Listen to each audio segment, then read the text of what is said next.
സാഹിത്യ സിദ്ധാന്തങ്ങൾ പൗരസ്ത്യത്തിൻ്റെ തുടർച്ചയിൽ നമുക്ക് ഇനി പോകേണ്ടുന്ന വളരെ പ്രധാനപ്പെട്ട ഒരു ഏരിയ എന്ന് പറയുന്നത് രസം, ധ്വനി പോലെയൊക്കെയുള്ള സിദ്ധാന്തങ്ങളാണ്. ഇപ്പോൾ രസസിദ്ധാന്തമാവട്ടെ, ധ്വനിയാകട്ടെ, പിന്നീട് ഈ ധ്വനിയെ നിരാകരിച്ചുകൊണ്ട് വന്ന സിദ്ധാന്തങ്ങളാകട്ടെ, ഇതെല്ലാം വളരെ പ്രധാനപ്പെട്ട ചർച്ചയാണ് ഒരുപക്ഷെ നമ്മുടെ കാവ്യമീമാംസയിൽ എന്ന് പറയാം. പിന്നീട് വലിയ തോതിൽ ഉപയോഗിക്കപ്പെട്ടിട്ടുള്ള സിദ്ധാന്തങ്ങളും സത്യത്തിൽ ഇതാണ്. നമ്മൾ നേരത്തെ ക്ലാസ്സിൽ അതിൻ്റെ അടിസ്ഥാനമായിട്ടുള്ള ചില കാര്യങ്ങൾ മാത്രമാണ് പറഞ്ഞത്. ഇനിയാണ് സിദ്ധാന്തങ്ങളിലേക്ക് നമ്മൾ കിടക്കുന്നത്. വലിയ ഏരിയയാണ് സത്യം പറഞ്ഞാൽ. ഈ യൂട്യൂബിലൊക്കെ ക്ലാസ് ചെയ്തിടുന്ന സമയത്തുള്ളൊരു വലിയ പ്രതിസന്ധി എന്ന് പറയുന്നത് ക്ലാസ്സുകളുടെ ദൈർഘ്യമാണ്. നമ്മൾ ശരിക്കും വിശദീകരിച്ച് പറഞ്ഞു പോയാൽ ഒരുപാട് വൈഡായി പോകുന്ന ഒരു ഏരിയ. എന്നാൽ ചുരുക്കി പറയുന്നതിന് ചില പരിമിതികളുമുണ്ട്. എന്നാൽ ഞാൻ ഇവിടെ പരമാവധി ചുരുക്കി എപ്രകാരം പറയാം എന്നുള്ളൊരു ശ്രമമാണ് നടത്തുന്നത്. വിശദമായിട്ട് വേണമെങ്കിൽ ഈ സിദ്ധാന്തങ്ങളുടെയൊക്കെ വീഡിയോകൾ സെപ്പറേറ്റ് ആയിട്ട് ഇടാൻ പിന്നീട് ശ്രമിക്കുകയും ചെയ്യാം. അപ്പോൾ ഇപ്പോൾ നമുക്ക് രസസിദ്ധാന്തം എന്താണെന്ന് മനസ്സിലാക്കാൻ ശ്രമിക്കാം. നമുക്ക് അറിയാം രസസിദ്ധാന്തം എന്താണെന്ന്. നിങ്ങൾ പഠിച്ചിട്ടുള്ള കുട്ടികളാണ്. പെട്ടെന്ന് തന്നെ രസസൂത്രമൊക്കെ മനസ്സിലേക്ക് വരികയും ചെയ്യും അല്ലേ. തത്ര വിഭാവാനുഭാവ വ്യഭിചാരീ സംയോഗാത് രസനിഷ്പത്തി എന്ന് പറയുന്ന ഒരു സൂത്രം വളരെ പെട്ടെന്ന് മനസ്സിലേക്ക് വരും. ഇത് നാട്യശാസ്ത്രത്തിലെ സൂത്രമാണ് എന്നറിയാം. ഭരതമുനി ആണ് നാട്യശാസ്ത്രം എഴുതിയിട്ടുള്ളത് എന്നറിയാം അല്ലേ. 6000 ശ്ലോകങ്ങളുള്ള വലിയൊരു ടെക്സ്റ്റാണ് ആ അർത്ഥത്തിൽ നാട്യശാസ്ത്രം. അതൊന്ന് മനസ്സിലാക്കുന്നത് നന്നായിരിക്കും. അതിലെ 6ാമത്തെ അധ്യായമാണ് രസവികൽപ്പം എന്ന് പറയുന്നത്. നാട്യശാസ്ത്രത്തിലെ 6ാം അധ്യായമാണ് രസവികൽപ്പം.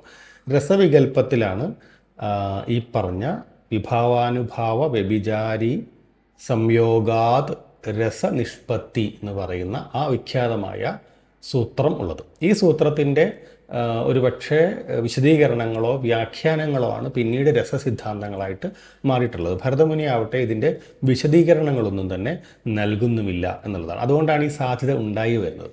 സത്യത്തിൽ ഈ സൂത്രം വൃത്തി എന്നൊക്കെ പറയുന്നത് ഒരു തരത്തിൽ അക്കാലത്ത് ഈ നോളജിനെ അതിൻ്റെ പേറ്റൻ്റ് കൈയടക്കി വെച്ചിരുന്ന പോലത്തെ ഒരു പരിപാടിയാണ്. നമുക്കറിയാം അറിവുണ്ടാവുക എപ്പോഴും അധ്വാന വർഗത്തിൽ നിന്നാണ് എന്ന കാര്യത്തിൽ നമുക്ക് സംശയമൊന്നുമില്ല. അറിവാകട്ടെ, കലയാകട്ടെ, താളമാകട്ടെ, പാട്ടാവട്ടെ, നൃത്തമാകട്ടെ, എല്ലാ രൂപങ്ങളും. ഇപ്പം നൃത്തത്തിൻ്റെ രൂപങ്ങളൊക്കെ എവിടെ നിന്നാണ് വന്നതെന്ന് ചോദിച്ചാൽ നമുക്ക് സ്വാഭാവികമായിട്ട് അത് പണിയെടുക്കുന്ന ആളുകളുടെ ശരീരത്തിൽ നിന്നാണ് എന്ന് പറയാൻ പറ്റും. ഈ ചലനങ്ങളെ പിന്നീട് താളത്തിലേക്ക്, പിന്നീട് ഒരു ക്രമത്തിലേക്ക് കൊണ്ടുവരികയാണ് സത്യത്തിൽ ഈ പറഞ്ഞ ഒരു ലേറ്റായിട്ടുള്ള ചില ആളുകൾ ചെയ്തിട്ടുണ്ടാവാൻ സാധ്യതയുള്ളത്. ഈ പറഞ്ഞ താഴ്ന്ന എന്നുള്ളത് ഇൻവെർട്ടഡ് കോമയ്ക്കകത്താണ്. ഈ പറഞ്ഞ അന്ന് അധികാരത്തിൽ താഴ്ന്ന ആളുകൾ, ഈ അധ്വാനിക്കുന്ന വർഗം മിക്കവാറും, തൊഴിലാളികൾ മിക്കവാറും ഈ പറഞ്ഞ മിച്ച സമയം വളരെ കുറഞ്ഞ ആളുകളാണ്. അപ്പോൾ അതുകൊണ്ട് തന്നെ അവർക്ക് ഇതൊരു കലാരൂപമായിട്ട് ഡെവലപ്പ് ചെയ്യാനോ ഇതൊരു എസ്തെറ്റിക് പദ്ധതിയായിട്ടൊരു ലാവണ്യശാസ്ത്രമായിട്ട് രൂപപ്പെടുത്താനോ ഒന്നുമുള്ള മിച്ച സമയം അവരുടെ കയ്യിലില്ല. അവർക്ക് എല്ലാ ദിവസവും ജോലി ചെയ്യേണ്ടതുണ്ട്. അവർക്ക് അതുമായി മുന്നോട്ട് പോകേണ്ടതുണ്ട്. അവിടെയാണ് അതിന് മിച്ച സമയമുള്ള ആളുകൾ ഈ പറഞ്ഞ ചലനങ്ങളെയും ഈ പറഞ്ഞ സാധ്യതകളെയും ഉപയോഗിച്ചുകൊണ്ട് കലയെ ഡിഫൈൻ ചെയ്യാൻ ശ്രമിക്കുകയും കലയെ നിർമ്മിക്കാൻ ശ്രമിക്കുകയും കലയെ സംസ്കരിക്കാൻ ശ്രമിക്കുകയും ഈ പറഞ്ഞ പോലെ ക്ലാസിക്കലാക്കാൻ ശ്രമിക്കുകയും സ്റ്റാൻഡേർഡ് ആക്കാൻ ശ്രമിക്കുകയും ഒക്കെ ചെയ്യുന്ന ഒരു പണി നടന്നിട്ടുണ്ടാവുക. അത് നമുക്കതിൻ്റെ ഒരു പിന്നാമ്പുറത്ത് ആലോചിച്ച് പോകാവുന്ന ഒരു കാര്യമാണ്. പക്ഷേ ഈ സൂത്രം വൃത്തി എന്നൊക്കെ പറയുന്ന രീതിയിൽ, സൂത്രം എന്ന രീതിയിൽ തങ്ങളുടെ അറിവുകളെ പാറ്റൻ്റ് ചെയ്യുന്ന, സൂക്ഷിച്ചു വയ്ക്കുന്ന, അത് അന്യാധീനപ്പെട്ടു പോകാതിരിക്കാൻ ശ്രമിക്കുന്ന, അത് വളരെ പ്രധാനപ്പെട്ട ഒരു പോയിൻ്റാണ്. ഒരു രീതിശാസ്ത്രം കാലത്ത് ഒക്കെ നമ്മുടെ വൈജ്ഞാനിക മേഖലയിൽ ഉണ്ടായിരുന്നു എന്ന് പറയാം. അത് ഇവിടെയും കാണാം. ഇതിൻ്റെ വ്യാഖ്യാനങ്ങളിലൊക്കെ ഇനി അങ്ങനെയാണ് വരുന്നത്. കാരണം ഭരതമുനി ഇത് വിശദീകരിക്കുന്നില്ല, പിന്നീട് പല ആളുകളായിട്ടത് വിശദീകരിക്കുകയാണ് ചെയ്യുന്നത്. നമുക്കതിലേക്ക് വരുന്നതിന് മുമ്പ് എന്താണ് രസം? കാവ്യത്തിൽ രസം പ്രധാനമാണ് എന്ന് മിക്കവാറും പറയുന്നു. കാവ്യത്തിൻ്റെ ആത്മാവാണ് രസം എന്ന് മിക്കവാറും ആലങ്കാരികന്മാർ പറയും. രസം ആത്മാവാണ് എന്ന് വെച്ചാൽ, രസം എന്നത് നമുക്ക് പെട്ടെന്ന് മനസ്സിലാക്കാവുന്ന ഒരു കാര്യം എന്താ വെച്ചാൽ, നമ്മൾ സാഹിത്യം വായിക്കുന്ന സമയത്തോ സിനിമ കാണുന്ന സമയത്തോ നാടകം കാണുന്ന സമയത്തോ നമ്മളിൽ ഉണ്ടാകുന്ന ആനന്ദാനുഭൂതിയെയാണ് രസം എന്ന് പറയുന്നത്. നമ്മളിൽ മാത്രമാണോ അതുണ്ടാകുന്നതെന്ന് അറിഞ്ഞൂടാ. ആ കലയിലൂടെ, ആ ലിറ്ററേച്ചറിലൂടെ, ആ ടെക്സ്റ്റിലൂടെ ഉണ്ടായി വരുന്ന, അത് വായിക്കുന്നവർക്കാവാം, കാണുന്നവർക്കാവാം, എഴുതുന്നവർക്കാവാം, ഒക്കെ അഭിനയിക്കുന്നവർക്കാവാം, ഉണ്ടായി വരുന്ന രസാനുഭൂതിയെ, ഉണ്ടായി വരുന്ന ആനന്ദത്തെ ആണ് ഒരർത്ഥത്തിൽ രസം എന്ന വാക്കുകൊണ്ട് ഉദ്ദേശിക്കുന്നത്. നന്ദികേശ്വരനാണ് പ്രധാന ആചാര്യൻ എന്നൊക്കെ രാജശേഖരൻ പറയുന്നതായിട്ട് കാണാം. അങ്ങനെ, പക്ഷേ അങ്ങനെയുള്ളൊരു പുസ്തകം നമുക്ക് ഇതുവരെയും കിട്ടിയിട്ടില്ല. നന്ദികേശ്വരൻ എന്ന് പറഞ്ഞ ഒരാളുടെ ടെക്സ്റ്റുകളെ കുറിച്ചുള്ള ചില സൂചനകൾ, ഇപ്പോൾ അഭിനയ ദർപ്പണം പോലൊരു ടെക്സ്റ്റ്, നൃത്തവുമായിട്ടൊക്കെ ബന്ധപ്പെട്ട്, ഭരതാർണവം പോലൊരു ടെക്സ്റ്റ് അഭിനയവുമായി ബന്ധപ്പെട്ട് ഒക്കെ ഉണ്ടായിരുന്നതായിട്ട് പറയപ്പെടുന്നുണ്ട്. രാജശേഖരൻ്റെ ചില കോട്ടിങ്ങുകളിൽ നമുക്ക് കാണുന്നുണ്ട്. പക്ഷെ അത്തരം പുസ്തകങ്ങൾ നമുക്കിപ്പോൾ കിട്ടിയിട്ടില്ല. എന്തായാലും നമ്മൾ ആ ഒരു പശ്ചാത്തലത്തെ മാറ്റി വെച്ചുകൊണ്ട് നാട്യശാസ്ത്രത്തിലേക്ക് വരികയാണ് സാധാരണയായിട്ട് ചെയ്യുന്നത്. ഈ വാൽമീകിയിൽ ഇപ്പോൾ രാമായണത്തിൻ്റെ ഒരു നിർമ്മിതിയുമായി ബന്ധപ്പെട്ട ഒരു കഥ പറയുന്ന സമയത്ത് വാൽമീകിയിൽ ആദ്യമുണ്ടായത് ശോകമാണ് എന്ന് പറയുന്നു, അല്ലേ? ക്രൗഞ്ചമിഥുനങ്ങളിൽ ഒന്നിനെ അമ്പെയ്ത് വീഴ്ത്തുന്നത് കണ്ട് ശോകമാണ് ആദ്യം വാൽമീകിയിൽ ഉണ്ടാകുന്നത്. ഇപ്പോൾ വാൽമീകി, വ്യാസൻ എന്നൊക്കെ പറയുന്ന സമയത്ത് അവരൊക്കെ ആരായിരുന്നു എന്നൊക്കെ പറയുന്ന സമയത്ത് ഞാൻ നേരത്തെ പറഞ്ഞ പോയിന്റ് എത്രത്തോളം വാലിഡ് ആയിട്ട് വരുന്നുണ്ടെന്ന് നോക്കിക്കോളൂ. അടിസ്ഥാന വർഗത്തിൻ്റെ, തൊഴിലാളി വർഗത്തിൻ്റെ, മണ്ണിൽ പ്രകൃതിയിൽ ജീവിക്കുന്ന മനുഷ്യരുടെ ഇടയിൽ നിന്നാണ് ആർട്ടുകളെല്ലാം ഉണ്ടായിട്ടുള്ളത്, സാഹിത്യരചനകൾ ഉണ്ടായിട്ടുള്ളത് എന്നൊക്കെ നമുക്ക് അങ്ങനെ ആലോചിച്ചെടുക്കാവുന്നതാണ്. വാൽമീകിയിൽ ഉണ്ടായ ശോകം ശ്ലോകമായി മാറി എന്നാണ്. ഇത് ആനന്ദവർദ്ധൻ ഇതിനെപ്പറ്റി വിശദീകരിക്കുന്നുണ്ട്. നമുക്കതറിയാം. അദ്ദേഹം ആ കഥയിൽ അങ്ങനെ ഒരു പരാമർശമുണ്ടല്ലോ, ഈ പക്ഷിയുടെ കരച്ചിൽ കാണുന്ന സമയത്ത് പെട്ടെന്നുള്ളൊരു ദേഷ്യത്തിൽ മാനിഷാദ എന്ന് പറയുന്ന ആ ഒരു ശ്ലോകം അദ്ദേഹം പറഞ്ഞു എന്നും, പറഞ്ഞു കഴിഞ്ഞപ്പോൾ അദ്ദേഹത്തിന് പെട്ടെന്ന് അത് വായിൽ വന്നു. അങ്ങനെ വരാൻ മുമ്പ് കവി എഴുതിയിട്ടുള്ള ആളല്ല, പക്ഷെ വായിൽ വന്ന ആ വാക്യം കൊള്ളാവുന്നൊരു വാക്യാണെന്ന് പറഞ്ഞു കഴിഞ്ഞപ്പോൾ തോന്നിയ ഉടനെ ഈ പറഞ്ഞ പോലെ മൺചിത്രത്താഴിലെ ഗംഗ ചോദിച്ച പോലെ, ഞാനിപ്പോൾ എന്താ നകുലേട്ടാ പറഞ്ഞത് എന്ന് പറഞ്ഞ പോലെ തൻ്റെ ശിഷ്യരോട് ഞാനിപ്പോൾ പറഞ്ഞത് ഓർത്ത് വയ്ക്കുക, എന്താണ് ഞാൻ പറഞ്ഞതെന്നുള്ള സാധനം വീണ്ടും ഓർത്ത് അതിലെ രസത്തെ, ആ ശ്ലോകം ഉണ്ടായി വന്നതിലെ ഒരു കൗതുകത്തെ മനസ്സിലാക്കുകയും പിന്നീട് നാരദൻ വന്നു, ഈ പറഞ്ഞ പോലെ രാമൻ്റെ കഥ പറയാൻ പറഞ്ഞു എന്നൊക്കെയുള്ള കഥകൾ പിന്നീട് നമുക്കറിയാം. എന്തായാലും ഒരു കാര്യം ഉറപ്പാണ്, ഈ ശോകത്തിൽ നിന്നാണ് ശ്ലോകമുണ്ടായിട്ടുള്ളത് എന്ന ആനന്ദവർദ്ധനൻ്റെ ആശയം ഒരു തരത്തിൽ സാഹിത്യരചനയെ, കലാരചനയെ, കലാനിർമ്മിതികളെയൊക്കെ തത്വത്തിൽ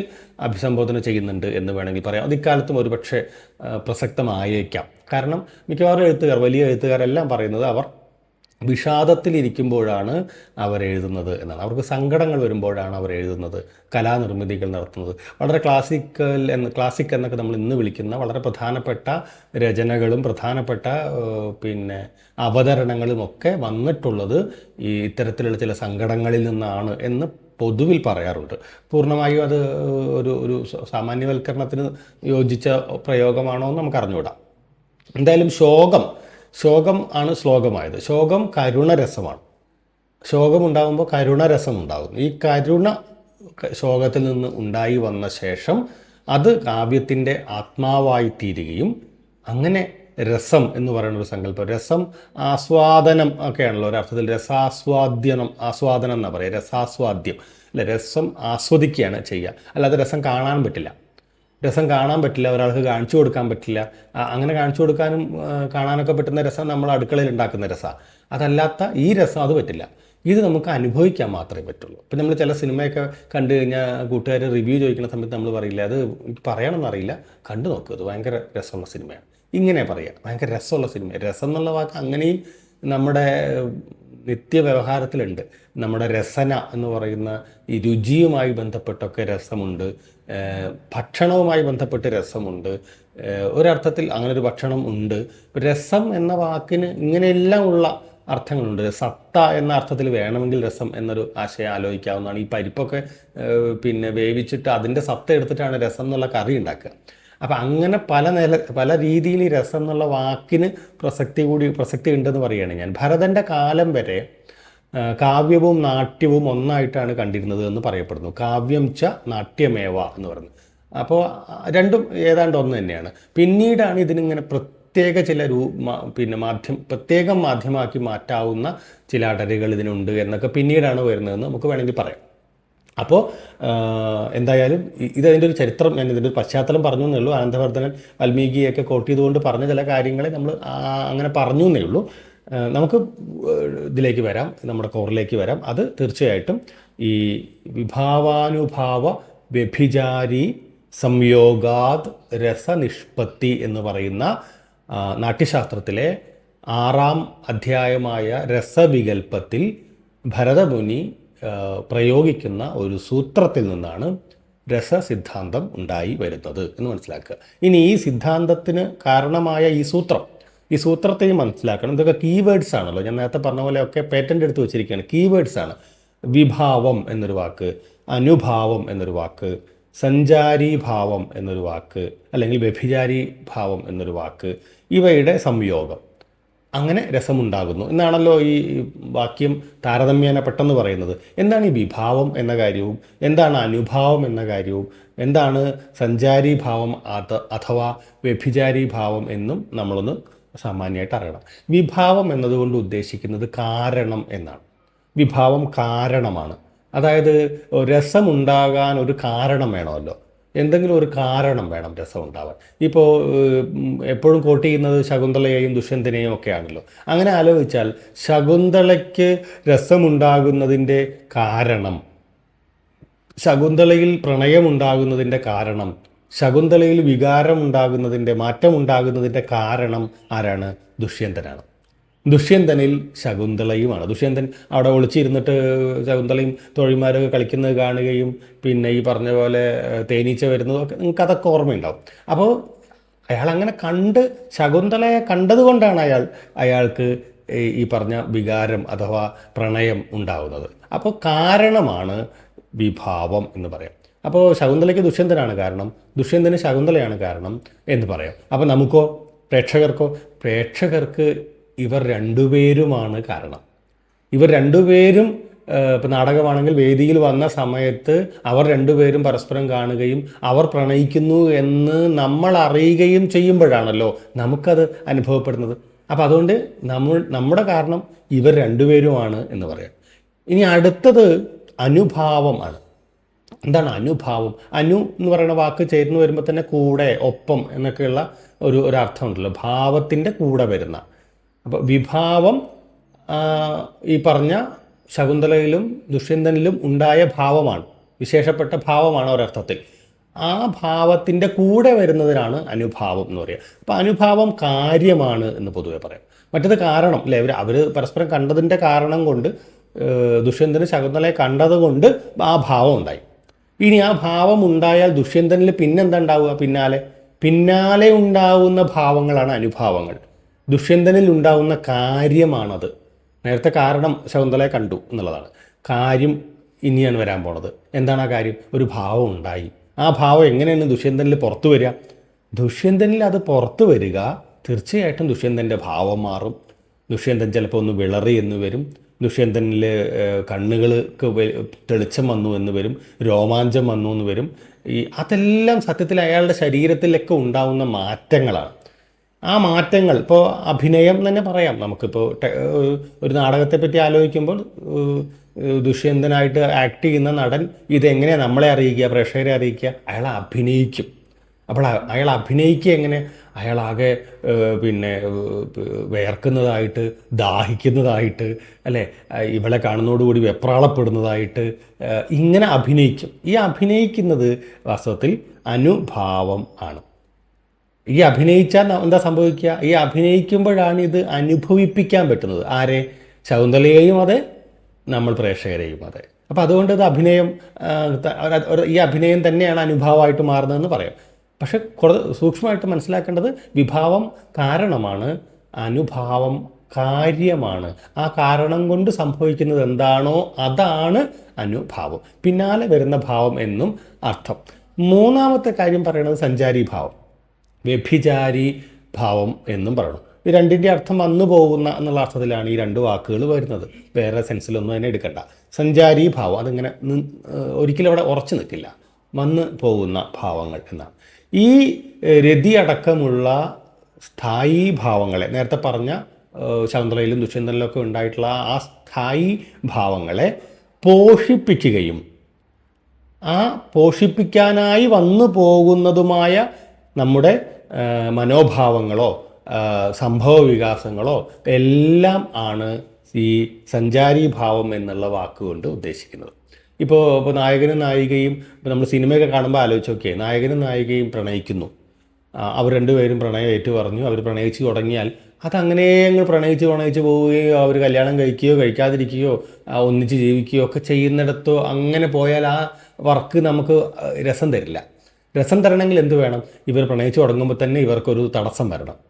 ചിലപ്പോൾ ഒരു വില്ലൻ കയറി വരും, അല്ലെങ്കിൽ ഇവരുടെ ആരുടെയെങ്കിലും വീട്ടുകാർ കയറി വരും.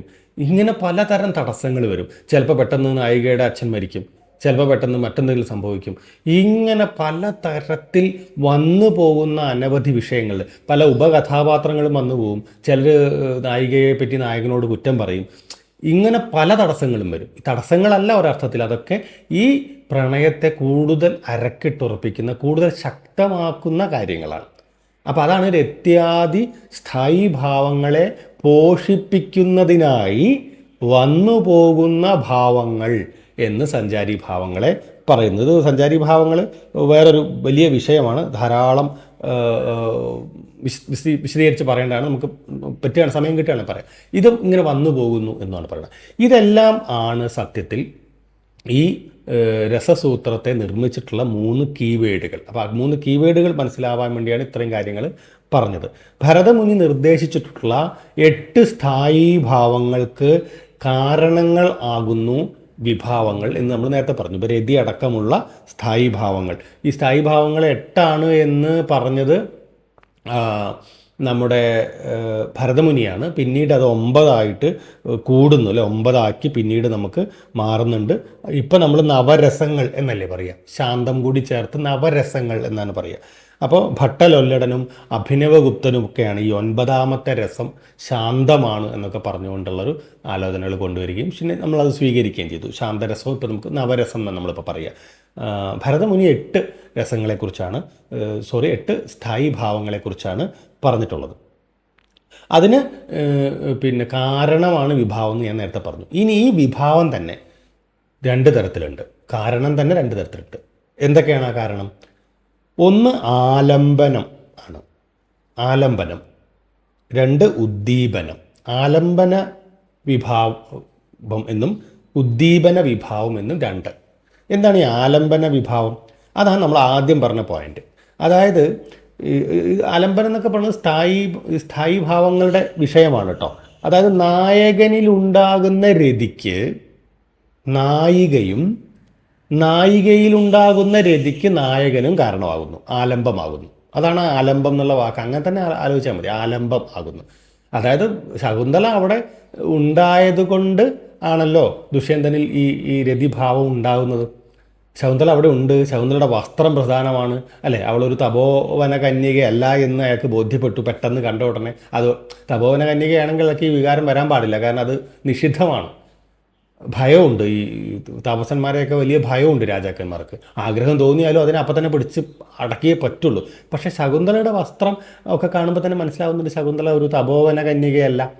അപ്പോൾ ശകുന്തളയെ ആഗ്രഹിക്കാം എന്നൊരു സാധനം ദുഷ്യന്തനിൽ പ്രവർത്തിക്കുന്നുണ്ട്. അപ്പോൾ അതാണ് ആലംബനം. അതായത് ശകുന്തള പിന്നെ ദുഷ്യന്തന് ആലംബനമാകുന്നു, ദുഷ്യന്തൻ ശകുന്തളയ്ക്ക് ആലംബനമാകുന്നു പിന്നീട്. ഓക്കെ, ഇതാണ് ആലംബനം. ഇനി ഉദ്ദീപനം. ഉദ്ദീപനം ഈ ആലംബനത്തിന് പശ്ചാത്തലമാകുന്ന സംഗതികളെയാണ് ഉദ്ദീപനം എന്ന് പറയുക. ഇപ്പോൾ അത് ആ അറ്റ്മോസ്ഫിയർ, കാലം ഒക്കെയാണ് ഉദ്ദീപനത്തിൽ വരിക. ഇപ്പോൾ ശകുന്തളയെ ദുഷ്യന്തൻ കണ്ട സമയത്ത് പ്രണയം, രതി തോന്നി. ഇത് എവിടെ വെച്ച് എങ്ങനെ കണ്ടാലാ തോന്നുക? എല്ലായിടത്തും എപ്പോഴും അത് തോന്നുമോ? അങ്ങനെ ഒരു പ്രശ്നമുണ്ട്. ഇപ്പോൾ ഉദാഹരണത്തിന് നമ്മുടെ നാട്ടിൽ തന്നെ ഇപ്പോൾ നമ്മുടെ വ്യവഹാരത്തിൽ തന്നെ ഒരാളോട് പ്രണയം തോന്നി, അത് പറയാൻ നമ്മൾ എവിടെയാണ് സ്ഥലം തിരഞ്ഞെടുക്കുക? ഒരു കാര്യം ചെയ്യുന്ന ആളെ മോർച്ചറിക്ക് വാ, എനിക്കൊരു കാര്യം പറയാറുണ്ട് എന്ന് പറയാറുണ്ട്. ജില്ലാ ആശുപത്രിയുടെ പിന്നെ മോർച്ചറിക്ക് വായോ, എനിക്കൊരു കാര്യം പറയാറുണ്ട് എന്ന് പറഞ്ഞാൽ മോർച്ചറിയിൽ ഈ ശവശരീരങ്ങളുടെ ഇടയിൽ വെച്ചിട്ടൊക്കെ ആരെങ്കിലും പ്രണയം പറയുമോ? നോർമലി ഇല്ല. അങ്ങനെ പറഞ്ഞാൽ കുഴപ്പമൊന്നും ഉണ്ടായിട്ടല്ല, നോർമലി ഇല്ല. നമ്മൾ എവിടേക്കാണ് തിരഞ്ഞെടുക്കുക? നമ്മൾ തിരഞ്ഞെടുക്കുക ഒന്നുകിൽ ഒരു ലൈബ്രറിയിലേക്ക്, ഒരു പാർക്കിലേക്ക്, ഒരു കോഫി ഷോപ്പിലേക്ക്, കുറച്ചുകൂടി നമുക്ക് പിന്നെ ഇത് പറയാൻ പറ്റുന്ന ഒരു സ്ഥലം നമ്മൾ തിരഞ്ഞെടുക്കും. സമയം എങ്ങനെ തിരഞ്ഞെടുക്കുക? സമയം തിരഞ്ഞെടുക്കില്ല. ഒരു കാര്യം ചെയ്യും, രാത്രി ഒരു 1:30 നീ പിന്നെ ഇന്ന സ്ഥലത്തേക്ക് വാ, എനിക്കൊരു കാര്യം പറയാറുണ്ട് എന്ന് പറയാറില്ല. രാത്രി 1:30 ശരി, ചിലപ്പോൾ ഇയാൾക്ക് സൗകര്യത്തിന് ഇയാളുടെ വേൾഡ് കപ്പ് കഴിഞ്ഞിട്ട് അങ്ങ് ചെല്ലാനായിരിക്കും. പക്ഷെ അങ്ങനെ പറയില്ല നമ്മൾ. ഇങ്ങനത്തെ കാര്യങ്ങൾക്ക് നമ്മൾ സമയവും മിക്കവാറും തിരഞ്ഞെടുക്കുക ഒരു അസ്തമയം ഒക്കെ ആയിരിക്കാം. മേ ബി ഒരു ഈവനിങ് നമുക്കൊരു ചായ കുടിക്കാം, അല്ലെങ്കിൽ ഒരു കടൽ തീരത്ത്. അപ്പോൾ ഈ കടൽ തീരമാകട്ടെ, ഈ ചായ കുടിക്കുന്ന സമയമാകട്ടെ ഒക്കെ ഉദ്ദീപന വിഭാവങ്ങൾ ആണ്. അത് ഞാൻ നേരത്തെ പറഞ്ഞത്, ഇപ്പം പറഞ്ഞത് നമ്മൾ നേരത്തെ പ്ലാൻ ചെയ്ത ഒരാളെ വിളിച്ചു വരുത്തുന്ന കാര്യമാണ്. അതല്ലെങ്കിലും തനിയെ ഉണ്ടാകുന്ന ഒന്നാണെങ്കിൽ ഇത്തരം ഒരു സന്ദർഭത്തിൽ, ഇത്തരം ഒരു കാലത്തിൽ ഉണ്ടാകാൻ സാധ്യതയുള്ള ഭാവങ്ങൾ മറ്റ് സന്ദർഭങ്ങളിൽ ഉണ്ടായിക്കൊള്ളണം എന്നില്ല. ഇപ്പോൾ ഒരു മരണ വീട്ടിൽ ചെന്ന് നിൽക്കുമ്പോൾ അവിടെ ഒരു ആളെ കണ്ടാൽ ചിലപ്പം ഈ പറഞ്ഞ ഭാവം ഉണ്ടായിക്കൊള്ളണം എന്നില്ല. ഉണ്ടാവില്ല എന്നൊന്നുമല്ല അതിനർത്ഥം, താരതമ്യേന സാമാന്യമായിട്ട് പറയുന്നതാണ്. ഇത് കാര്യം മനസ്സിലാക്കാൻ വേണ്ടി കൂടിയാണ് ഇങ്ങനെ പറഞ്ഞത് കേട്ടോ. ആലംബനവും ഉദ്ദീപനവും മനസ്സിലായി. ഇപ്പോൾ 2 വിഭാവങ്ങളും മനസ്സിലായല്ലോ, ക്ലാരിറ്റി വന്നു. ഇനി ഇങ്ങനെ സ്ഥായിഭാവം ദീപ്തമാകുമ്പോൾ, ഈ സ്ഥായിഭാവം ഇങ്ങനെ ഉണ്ടായി, ഈ 2 വിഭാവങ്ങളും ചേർന്ന് വന്നു ഉണ്ടാവുമ്പോൾ നമ്മുടെ ശരീരത്തിനുണ്ടാവുന്ന മാറ്റം അല്ലെങ്കിൽ ശാരീരിക ചേഷ്ടകളെയാണ് അനുഭാവം എന്ന് പറയുക.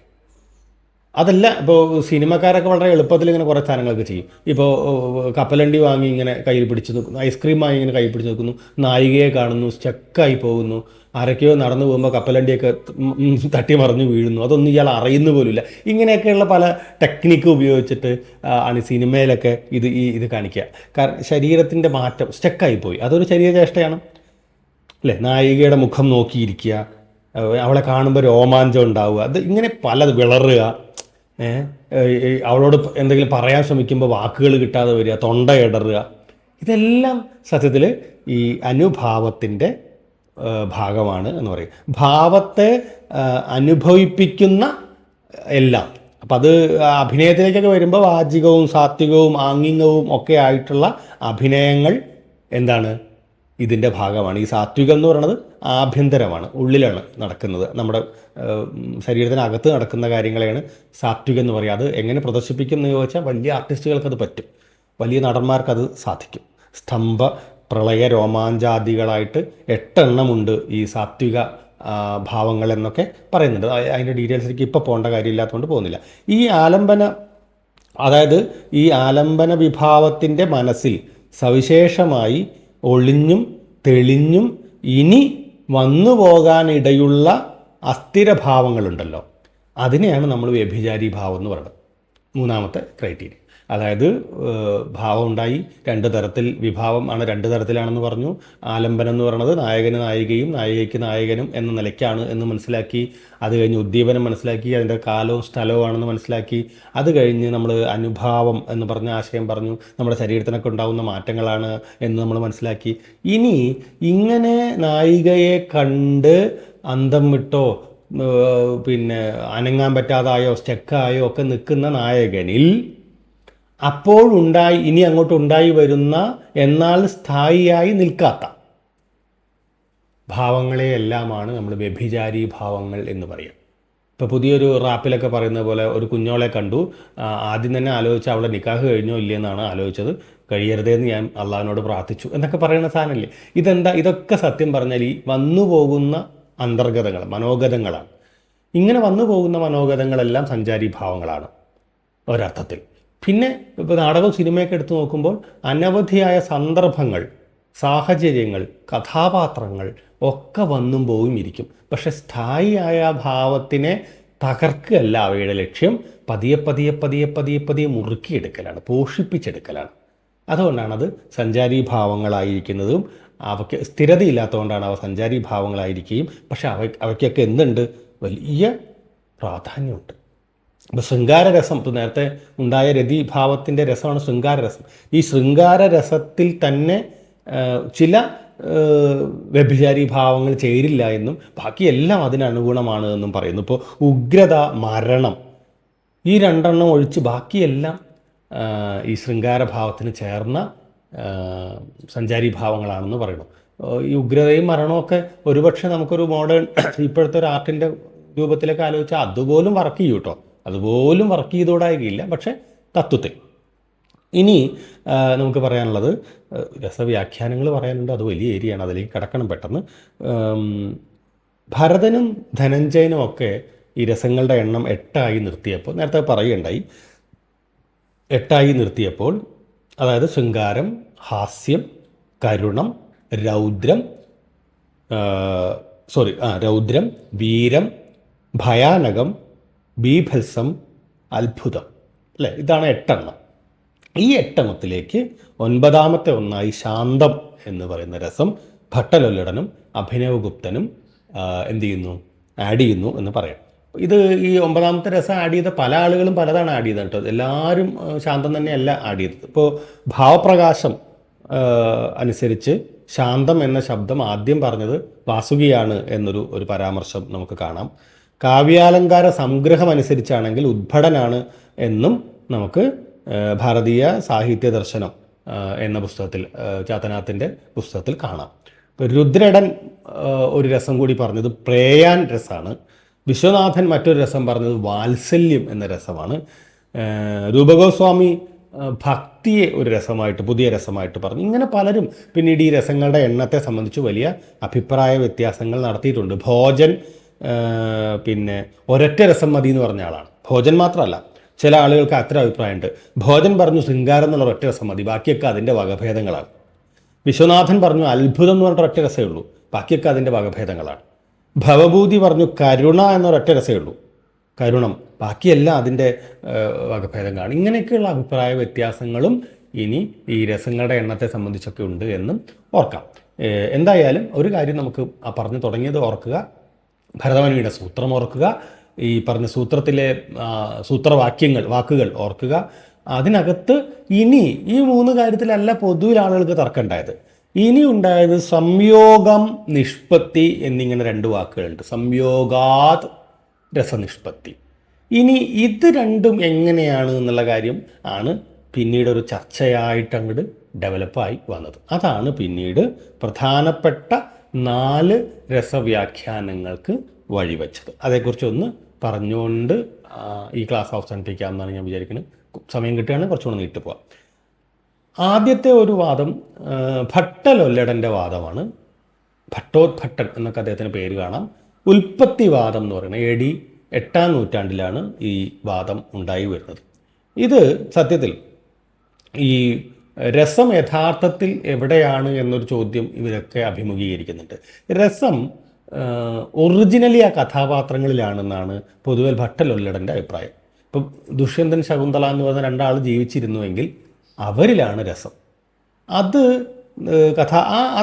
നടന്മാരെന്ത് ചെയ്യാണ്, ആ കഥാപാത്രങ്ങളായി മാറുന്നതായി ഭാവിച്ച് നടന്മാരിലേക്ക് നമ്മൾ ആരോപിക്കുകയാണ് ചെയ്യുന്നത്. ആ നമ്മുടെ ആരോപണം, അതിനുള്ളൊരു സാഹചര്യവും സമയവും സൗകര്യവും എല്ലാം ഒത്തുവരുമ്പോഴാണ് നമുക്ക് ശകുന്തളയെയും ദുഷ്യന്തനെയും ഒക്കെ കണ്ടതായിട്ട് തോന്നുകയും അവരുടെ രസം അനുഭവിക്കാൻ പറ്റുന്നതായിട്ട് അനുഭവിക്കുകയൊക്കെ ചെയ്യുന്നത് എന്നാണ് പൊതുവിൽ ഈ ലൊല്ലടൻ്റെ ഒരു വാദം. അപ്പോൾ അദ്ദേഹം അതിനകത്ത് പറയുന്നൊരു ചാക്ഷുക്ഷ പ്രത്യക്ഷം എന്നാണ് ആ വാക്ക് ഉപയോഗിക്കുക. അതായത് അതിനൊരു മറ്റൊരു ആശയം കൂടി അദ്ദേഹം പറയുന്നുണ്ട്. അത് പറഞ്ഞാൽ കുറച്ചുകൂടെ ക്ലാരിറ്റി വരും തോന്നുന്നു. രജുസർപ്പന്യായം എന്ന് പറഞ്ഞൊരു ആശയം അദ്ദേഹം പറയുന്നുണ്ട്. രജുസർപ്പന്യായം എന്ന് വെച്ചാൽ വളരെ സിമ്പിളാണ്. നമ്മളൊരു ഈവനിങ്ങിലോ വൈകുന്നേരത്തോ രാത്രിയോ ഒക്കെ അധികം വെളിച്ചമില്ലാത്തൊരു സ്ഥലത്ത് കൂടെ നടക്കുമ്പോൾ ഒരു കയറിൻ്റെ കഷ്ണം കണ്ടാലും പെട്ടെന്ന് പാമ്പാണെന്ന് തോന്നും. പെട്ടെന്ന് പാമ്പാണെന്ന് തോന്നുക മാത്രമല്ലോ ചെയ്യുക, നമ്മളത് ശരീരത്തിൽ ഉടനീളം പ്രവർത്തിക്കും. നമ്മൾ ചിലപ്പോൾ നിലവിളിച്ചു എന്ന് വരും, നമ്മൾ സ്റ്റക്കായി നിന്നു എന്ന് വരും, പേടിച്ചു എന്ന് വരും, ഹാർട്ട് ബീറ്റ് കൂടിയെന്ന് വരും, വിയർത്തു എന്ന് വരും. നമുക്ക് വലിയ മാറ്റങ്ങളും ഉണ്ടാവും ശരീരത്തിന്. അതാണ് സത്യത്തിൽ ഈ രജുസർപ്പന്യായത്തിൻ്റെ ഒരു ആശയം. അങ്ങനെ അതേ ന്യായമാണ് കഥാപാത്രങ്ങളെ കണ്ട്, അതിലെ നടീനടന്മാരെ കണ്ട് കഥാപാത്രങ്ങളായി വിചാരിച്ച് നമ്മൾ രസം ആസ്വദിക്കുന്നതിൻ്റെ പിന്നിലുള്ളത് എന്നാണ് ഒരർത്ഥത്തിൽ ഭട്ടലൊല്ലടൻ പറഞ്ഞ് വയ്ക്കുന്നത്. അതായത് സാമാജികർ, നമ്മൾ ആസ്വാദകർ എന്താ ചെയ്യുന്നത്, ഈ ചാക്ഷുഷ പ്രത്യക്ഷം വഴി ഈ നടന്മാരിലേക്ക് കഥാപാത്രത്തെ ആരോപിക്കുകയാണ് ചെയ്യുന്നത്. എന്നിട്ട് നടൻ വഴി കഥാപാത്ര താതാത്മ്യം ആരോപിച്ച് ഈ വിഷയാനുരാഗത്തെ അല്ലെങ്കിൽ ഈ പ്രത്യേക ഭാവങ്ങളെ തന്നിൽ തന്നെ സാക്ഷാത്കരിക്കാൻ ശ്രമിക്കുന്നു. അപ്പം സ്ഥായിയാണ് രസം എന്ന വാദമാണ് ശരിക്കും ഭട്ടലൊല്ലടനുള്ളത്. അത് കഥാപാത്രങ്ങളിലാണ് മുഖ്യമായും ഉള്ളത്, അതായത് യഥാർത്ഥ കഥാപാത്രങ്ങളിലാണ് മുഖ്യമായും ഉള്ളത്. ഈ സ്ഥായിയുടെ പരിപുഷ്ടിയാണ് രസം. ഈ സ്ഥായി തന്നെയാണ് എന്തായി മാറുന്നത്, ഒന്ന് പരിപുഷ്ടിപ്പെടുമ്പോഴാണ് രസം ഉണ്ടായി വരുന്നത് എന്ന വാദം ഭട്ടലൊല്ലടൻ്റെ ഉൽപ്പത്തിവാദം എന്ന് പറയുന്ന ആശയത്തിൽ പറയുന്നു.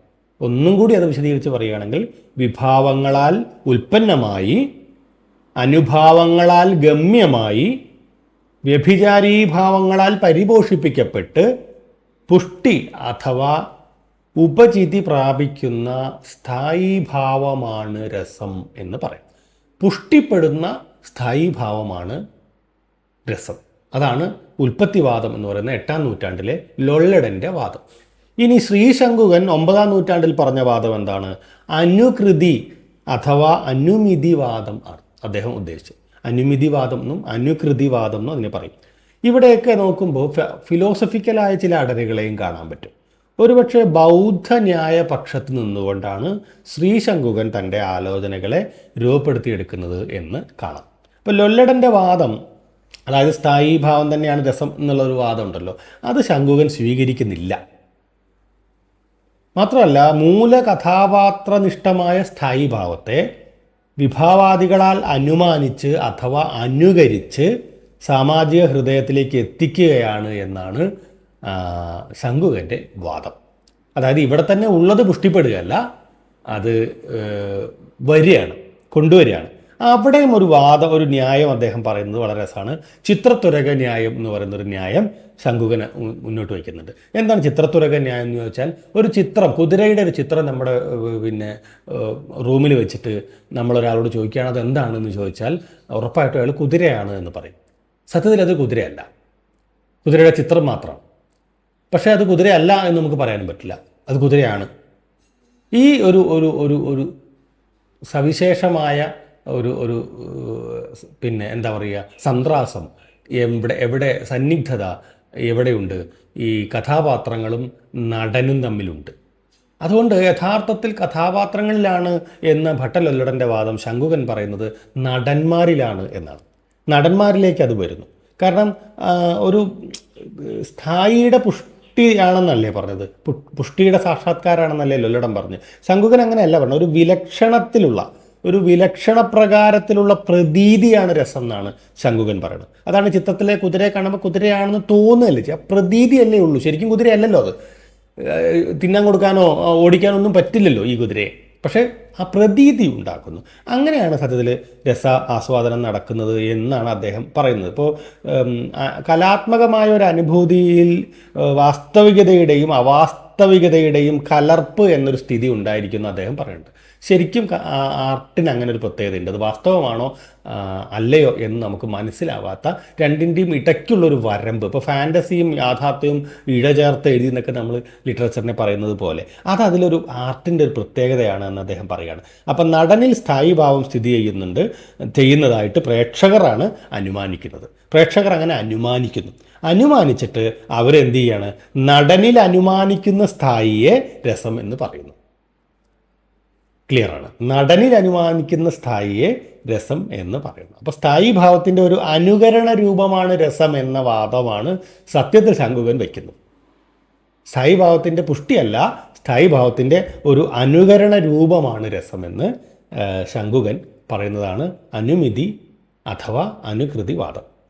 ഇനി 9-10 നൂറ്റാണ്ടാവുമ്പോഴേക്കും കുറച്ചുകൂടി വേദാന്തത്തിലൂന്നുന്ന ഒരു വേദാന്ത പക്ഷത്ത് നിന്നുകൊണ്ടുകൊണ്ട് ഭട്ടനായകൻ കലാത്മകമായ ഒരു അനുഭൂതിയിൽ വാസ്തവികതയുടെയും അവാസ്തവികതയുടെയും കലർപ്പ് എന്നൊരു സ്ഥിതി ഉണ്ടായിരിക്കുന്നു അദ്ദേഹം പറയുന്നുണ്ട്.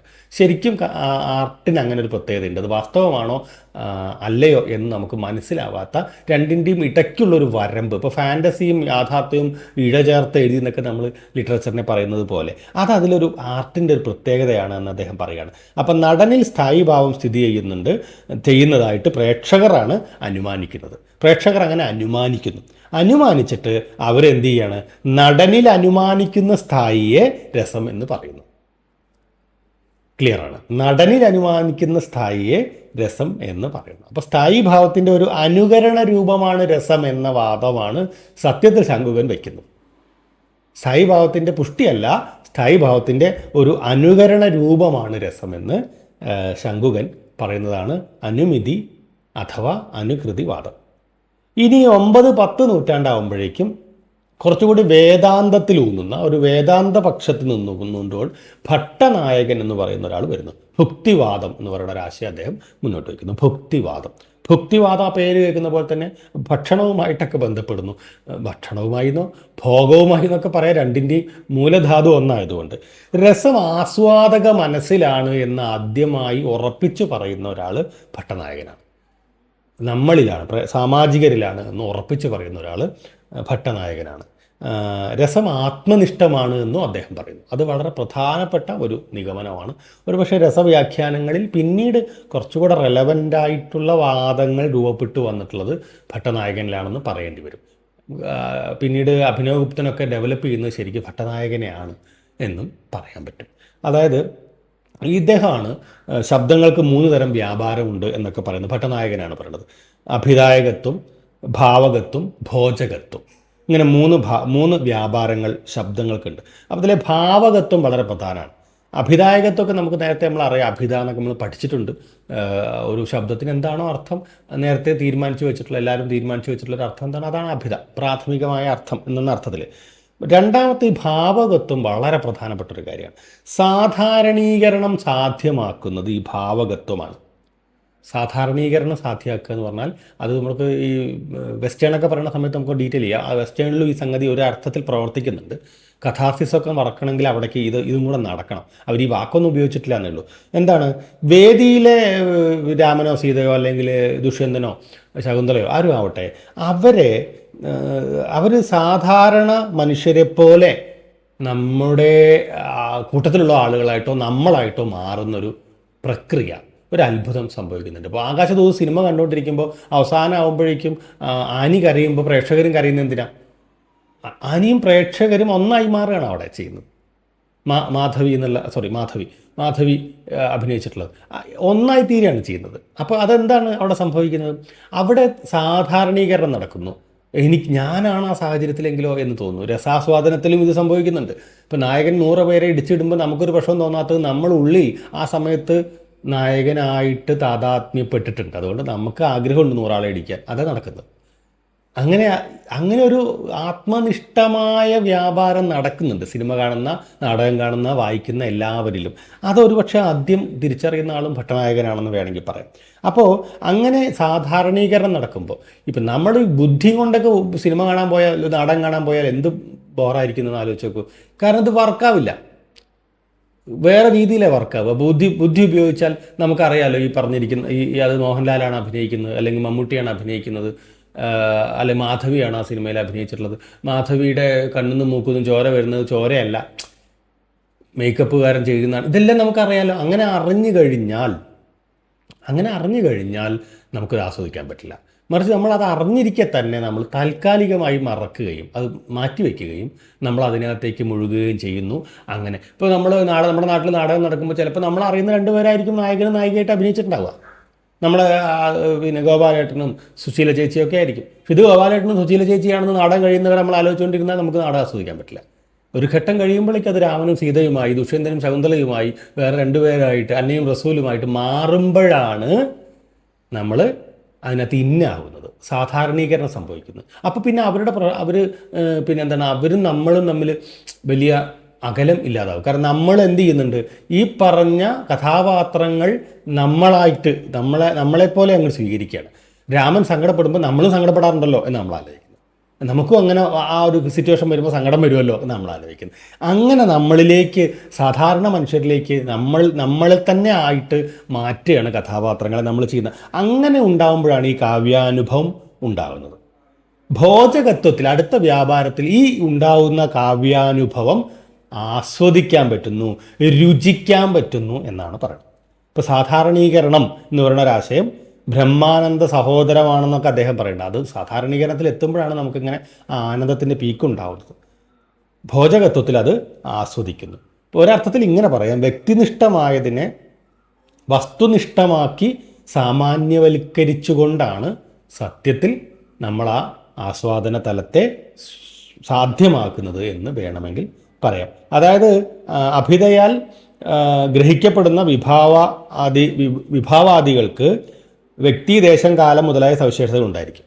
ഇപ്പം നമുക്കറിയാമല്ലോ, ഇപ്പോൾ രാമൻ എന്ന് പറയുമ്പോൾ അത് അയോധ്യയിലുള്ള അങ്ങനെ എവിടെയോ ഉള്ള ഒരാളാണ്. സീത എന്ന് പറയുമ്പോൾ അങ്ങനെ ഇങ്ങനെ നമ്മൾ ഓരോ സ്ഥലവും കാലവും ഒക്കെ കഥാപാത്രങ്ങൾക്ക് കൊടുത്ത് അങ്ങനെയൊക്കെ അവർ നമ്മളിൽ നിന്ന് ഇങ്ങനെ വളരെ ദൂരെ ആയിട്ട് ആദ്യമേ പരിഗണിച്ചാൽ ആദ്യത്തെ അർത്ഥം അഭിതാർത്ഥം എടുത്ത് അതൊക്കെ ശരിയാണല്ലോ. അവരൊക്കെ ദൂരെയുള്ള ആളുകളാണ്, നമുക്കൊന്നും അറിയുന്ന ആളുകളല്ല, ചിലപ്പോൾ ഉണ്ടായിരുന്ന ആളുകളെയല്ല, ഇങ്ങനെയൊക്കെയല്ലേ ഉണ്ടാവുക.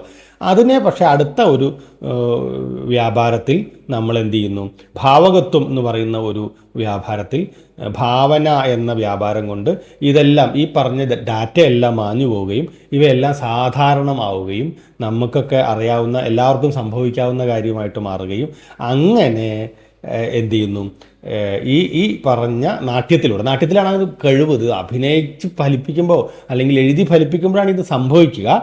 ഈ ഭാവകത്വം വളരെ എഫക്റ്റീവ് ആവുക. അതുകൊണ്ടാണ് ചില കൃതികൾ വർക്കാവാത്തത്, ചില സിനിമകൾ വർക്കാവാത്തത്. ഈ ഭാവകത്വം നമുക്ക് വർക്കാവാത്തതുകൊണ്ടാണ്. അത് വർക്കായി കഴിഞ്ഞാൽ ആസ്വാദകൻ അവൻ്റെ വ്യക്തിത്വം തന്നെ മറന്ന് ഈ കഥാപാത്രമായിട്ട് അങ്ങോട്ട് തന്മയീഭവിക്കും.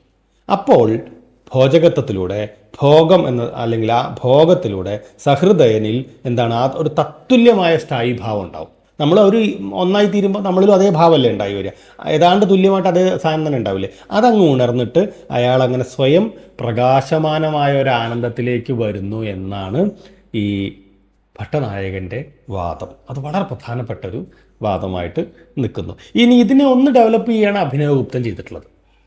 അതാണ് അഭിവ്യക്തിവാദം എന്ന് പറയുന്നത് നമ്മുടെ അടുത്ത വാദം. അഭിവ്യക്തിവാദം, ഒരു അദ്വൈത ദർശനം അഭിവ്യക്തിവാദത്തിൽ കാണാം. ഈ പറഞ്ഞ കാര്യങ്ങളിൽ നിന്ന് ചെറിയ മാറ്റങ്ങളെ അദ്ദേഹം വരുത്തിയിട്ടുള്ളൂ.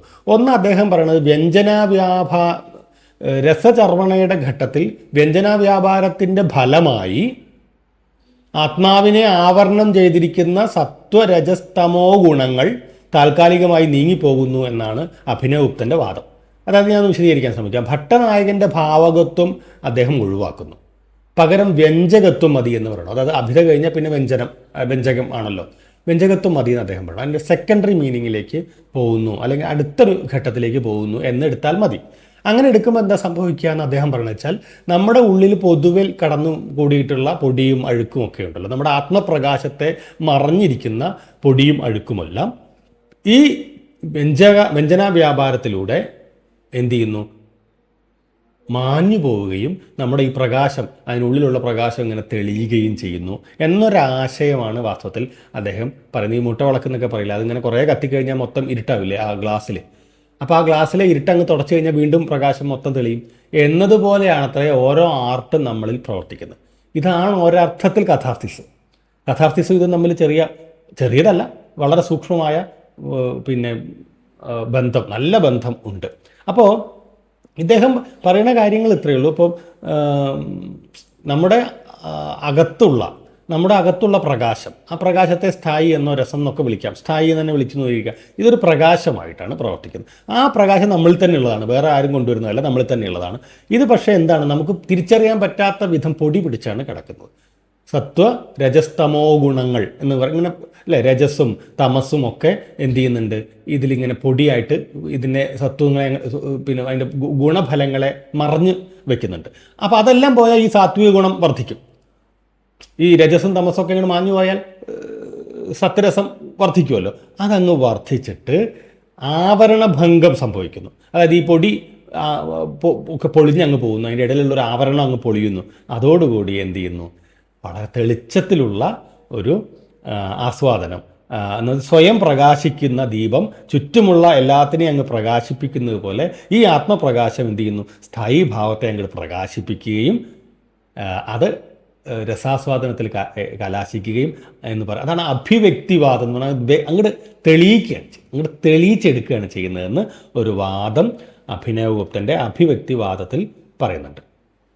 അപ്പോൾ ഇത് ഒരു അർത്ഥത്തിൽ അതുവരെ ഉണ്ടായിരുന്ന രസസൂത്രങ്ങളെല്ലാം രസവ്യാഖ്യാനങ്ങളെല്ലാം ഒന്ന് സംഗ്രഹിക്കാനുള്ള ശ്രമമാണെന്നും വേണമെങ്കിൽ പറയാം.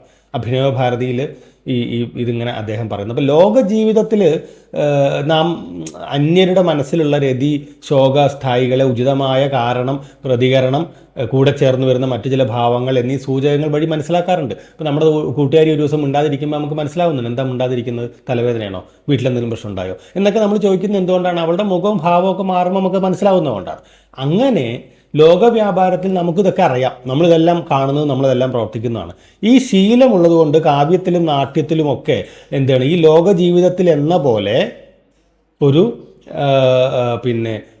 ഒരു പ്രവർത്തനം അവിടെ പ്രവർത്തിക്കുന്നുണ്ട്. യഥാർത്ഥമല്ലാത്തതാണെങ്കിലും വിഭാവാനുഭാവ വ്യഭിചാരികൾ സംയോജിച്ച് ഹൃദയത്തിൽ നിലീനമായ സ്ഥായി ഭാവങ്ങൾ ഉണർത്തി നിർവിഘ്നമായ ഒരു ആസ്വാദനത്തിന് നമ്മുടെ ഈ ലോകശീലം, ഈ ലോകവ്യാപാരം കാരണമാകുന്നു എന്നാണ്.